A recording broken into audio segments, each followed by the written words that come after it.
Hello guys, and in today's video I will show you how to turn on airplane mode on your Samsung Galaxy Watch 4. Let's get started, but firstly don't forget to follow to see more useful content. So, what is an airplane mode? This mode disables your location, Wi-Fi and Bluetooth connection. Why? Because these functions can affect the radars on the airplane, and always when you get on a plane, in the instructions is said that you would need to turn these off.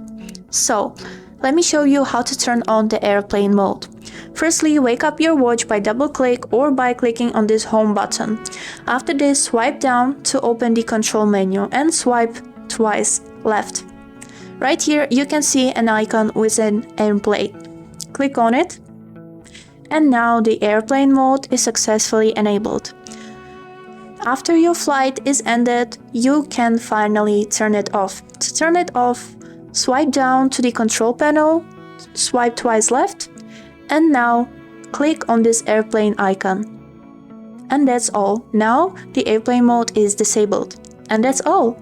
I hope this video was helpful for you, and thank you so much for watching.